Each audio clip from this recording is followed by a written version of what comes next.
தொடர்ந்து நம்மிடையே நேரலையில் இணைகிறார் விமர்சகர் திரு பொங்கலூர் மணிகண்டன் அவர்கள். வணக்கம் திரு மணிகண்டன்.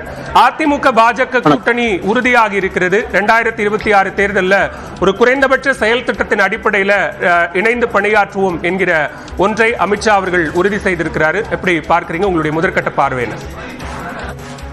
தமிழ்நாட்டில் ஆளுகிற திராவிட முன்னேற்ற கழகத்தின் அரசை வீழ்த்துவதற்கு எடுக்கப்பட்டிருக்கிற வியூகம் தான் இது. இந்த வியூகத்தை திமுகவுடைய எதிர்பார்க்கல் பிரிந்து சென்றுவிடக் கூடாத நோக்கத்தில் தான் இந்த முடிவு எடுக்கப்பட்டிருக்கிறது.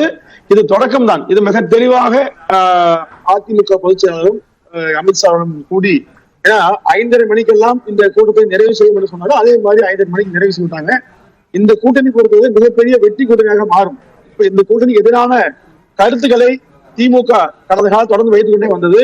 தமிழ்நாட்டு மக்கள் எதிர்பார்த்த இந்த 4.5 ஆண்டு கால ஆட்சியிலே மிக மோசமான சூழ்நிலை நிலவுகிறது.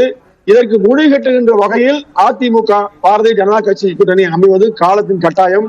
அதுவும் மிக தெளிவாக பேசப்பட்டிருக்கிறது. அதிமுக தலைமைதான் கூட்டணி, எடப்பாடியா தான் முதலமைச்சர் என்பது நிச்சயமாக அறிவிக்கப்பட்டிருக்கிறது. இதுல எந்த குழப்பமும் இல்லை. மிக தெளிவான முடிவாக அறிவிக்கப்பட்டிருக்கிறது. நம்மோடு தொலைபேசி வாயிலாக இணைந்திருக்கிறார் மார்க்சிஸ்ட் கம்யூனிஸ்ட் கட்சியின் மாநில செயலாளர் திரு சண்முகம் அவர்கள். சார் வணக்கம்.